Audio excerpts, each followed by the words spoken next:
If there's one term that comes up a lot in anime criticism that I think gets really abused and misunderstood, it's budget. People tend to talk about budget in animation like budget directly corresponds to the fluidity and quality of every frame in a show. Like anime is some kind of fucking like candy dispenser where the more quarters you put in, the more candy you get. And that's just not the way anime is. Animation, is an art form. And like any art form, what really determines its quality more than anything is the skill of the people putting it together, the craftsmanship. Budget is important for obvious reasons. How many people you can hire, how much you can put into your show, all of that, you know, is going to be partly controlled by budget. But budget does not equal quality. It's not like a 1-1 thing. It's not like you plug more money in, therefore it gets better looking. A lot of the time when anime has big, amazing looking moments, it's not because they had more budget for that episode or that they allocated their budget in one place. It's because they brought on someone who was talented to do that scene.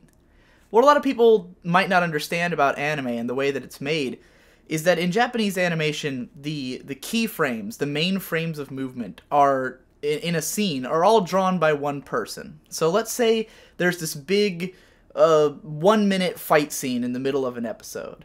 Typically, that means one guy, one girl, one key animator sat there and animated this whole scene themselves.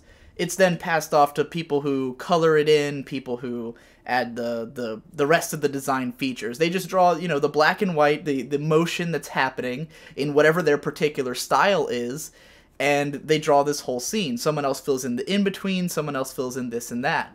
And when you get these big, intense action scenes, it's usually because someone who's really talented at doing action scenes was given that scene. So let's say you have an episode and there's 20 animators working on it, and they have to assign each of these animators a certain number of scenes. Maybe this isn't enough animators to finish the episode, so they hire other studios. They hire animators outside the studio to do certain parts. But they have this one action scene, and they say, we're going to give this scene to this animator who we know is going to do the best work. It's not necessarily that this animator gets paid more, or that they're worth more in terms of what they demand. I mean, that's possible. Maybe having a higher budget means you can hire more of these highly talented, sometimes legendary animators.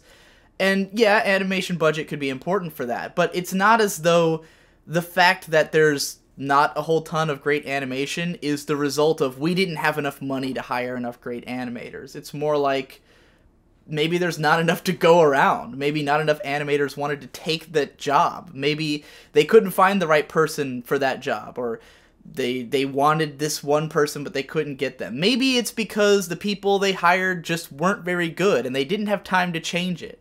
Most of the problems with anime production really come from scheduling issues. They come from the fact that these companies try to make this shit down to the wire.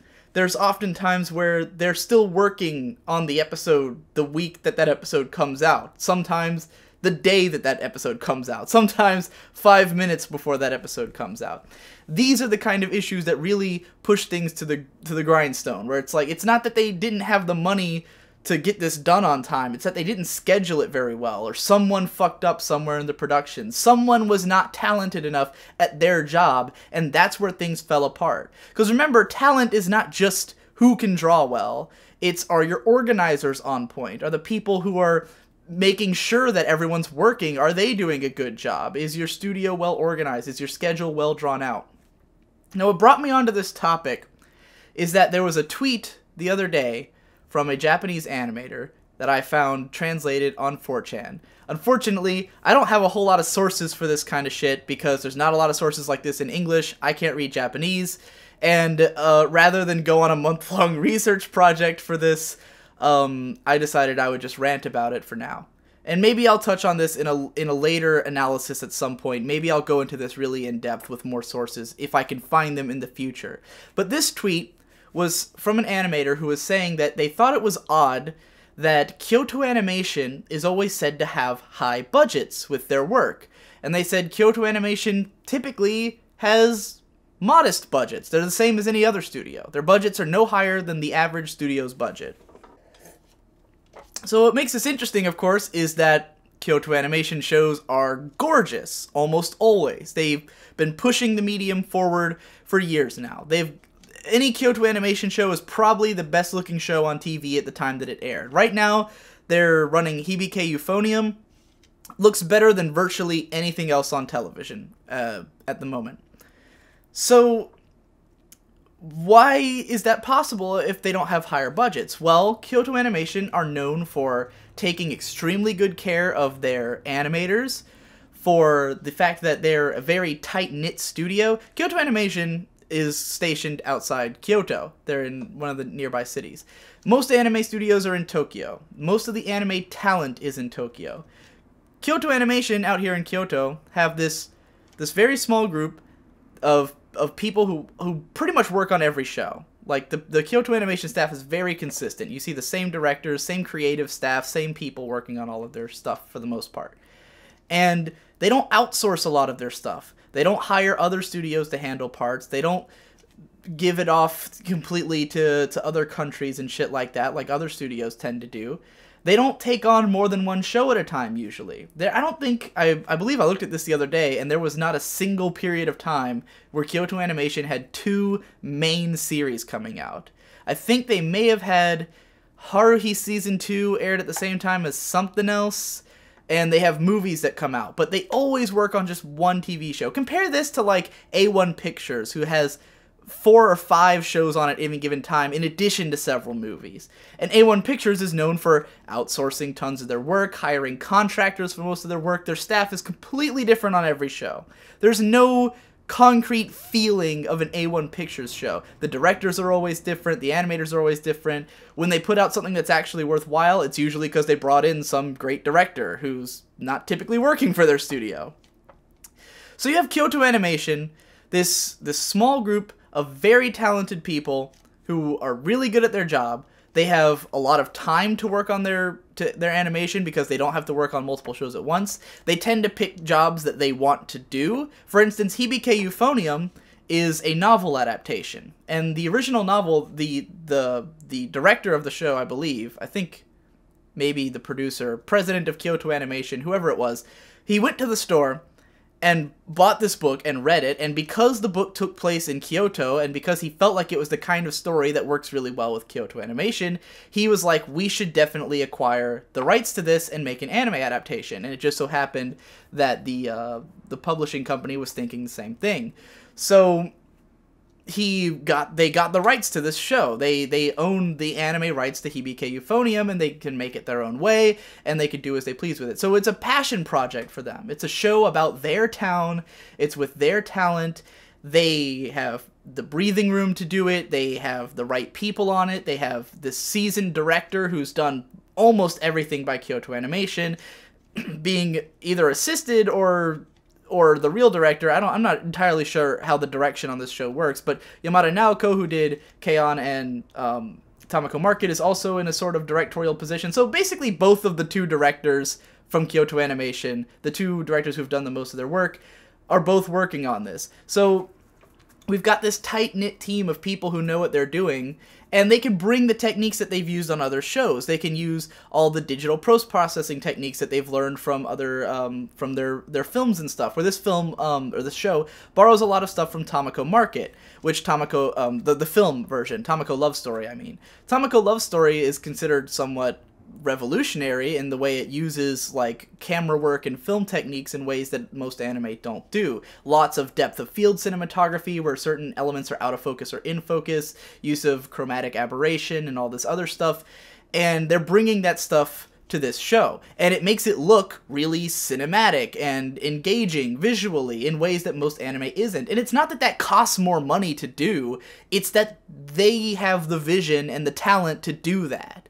You know, like I said, it's an art form, and to suggest that budget is what controls what makes anime look good or bad really ignores the fact that it's an art form. It's like if you said that my videos are only good because I have the nicest microphone around. You know, like that's it. I bought a nice microphone, therefore I make the best videos, you know.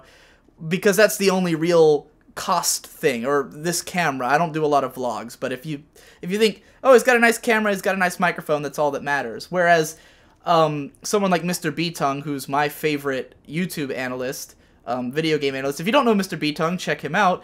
He's fantastic, but he has a shit microphone, usually really bad production quality on his videos, but the writing is so fantastic that it trumps anything else that I've seen on YouTube. So this is, you know, it's talent, it's not just the money, and his videos would be considered something like low budget. But I'm not sure that entirely makes my point about anime looking good, because I just said that he obviously hasn't spent the money on making his equipment better. That's why his show might not be on the production quality of mine, but the overall quality is better. And my point about anime is that the art of what they're doing comes through talent.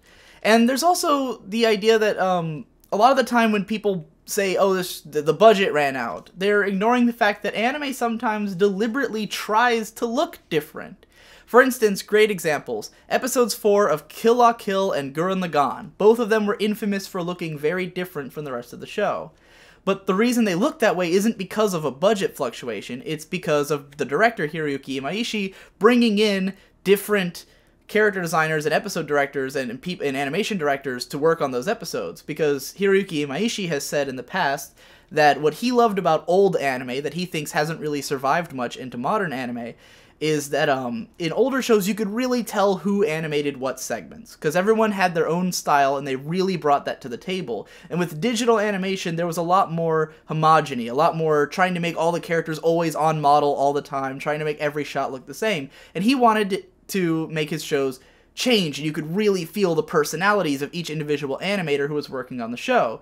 So he has whole episodes in some of his shows where he brings in someone else and has them use their style, like on Gurren Lagann episode 4, which is extremely limited animation. Limited animation is a style where you deliberately have fewer frames and more extreme movement between the frames, which Hiroyuki Imaishi also utilizes sometimes. In fact, a lot. He tends to have his characters dash across screen in these really violent, frantic motions, and when he does it, it looks really cool.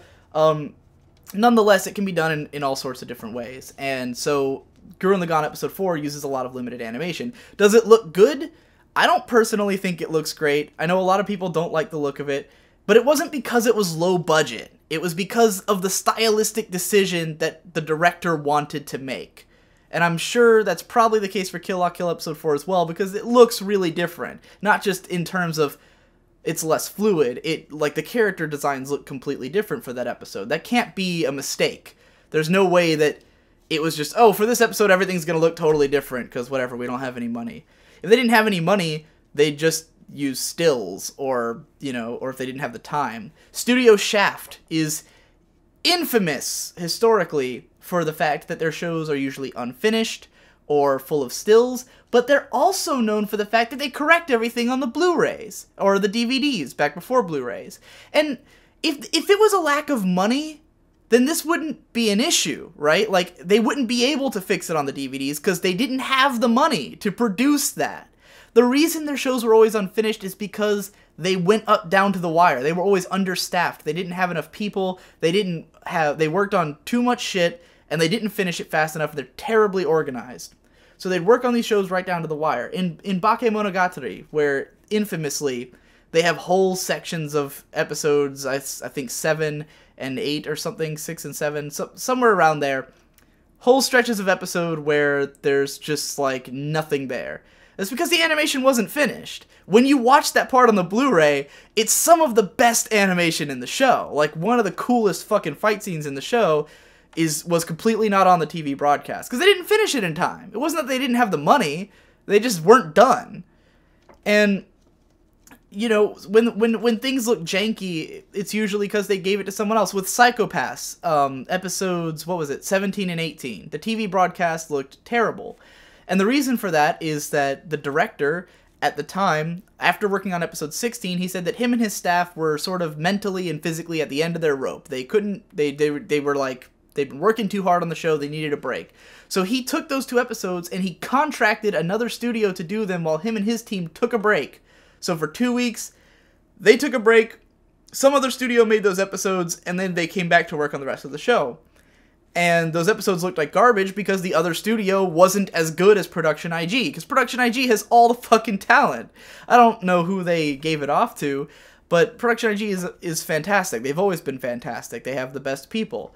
When you watch Neon Genesis Evangelion and End of Evangelion, what a lot of people forget about those shows, because everyone attributes them to Gainax, and everyone attributes the fact that Neon Genesis kind of turns into a clusterfuck towards the end to the fact that they ran out of money, which may be true, because they did have this changing time slot and everything, but people act like the changing time slot resulted in a slashed budget and stuff, and like everything fell apart. I think it's more likely that the changing time zone led to them having a more fucked up production schedule and everything falling apart towards the end. I'm not saying budget wasn't a part of it, but I think it was more than that. It wasn't just that they ran out of money. And Production IG also worked on Evangelion, and they did a lot of the best stuff in Evangelion. Don't quote me on this, but I'm pretty sure some of the animators, like, I don't know about Mitsuo Iso, if he was a Production IG or a Gainax guy, or if he was just contracted in, who did the famous Asuka fight from the film. He did the helicopter crashing in episode 1. He did some of the best animation cuts in the show. So just a lot of like really big name animators worked on Eva, and a lot of those guys mostly worked on Production IG shows. They were people who were frequent, or films, works of Production IG. So was it that Gainax had no money towards the end of the show, or was it that they didn't have Production IG for every episode? Was it that those animators only worked on certain episodes, were only contracted to certain episodes? In other words, did Eva only look good sometimes because sometimes they had good people working on it? Or was it a money issue? You know, that's an interesting question, but when you write into a review, oh, and then they ran out of money, it completely ignores all the complexity of what could have happened. And again, with going back to Shaft, they fix everything on the Blu-rays, so clearly they had the money. You know, clearly they eventually were able to do it. They eventually got the animator had the time at some point, and they fixed it before the DVD came out. And I mean, there's no way to say like whether, because you might think, oh, well, the show sold well, so of course they fixed it then, but you don't know if the show sold well. It's not out on DVD yet, and anime makes a lot of its money through sales. It's not through audience. It's not like most Western TV or even Western cartoons where it's how many people watch it is really what matters. That doesn't happen with anime unless it's Noitamina, and even then it's gone downhill over the years, where Noitamina was the only animation block, which it's a TV programming block, where like the amount of ratings was like really significant, and because those weren't aimed at otaku, they were aimed at more contemporary audiences, whereas otaku stuff mostly relies on sales figures. It's like maybe only 100 people watch this on TV, but if all 100 people buy a Blu-ray, we might be okay. Really, it would be more like 2,000.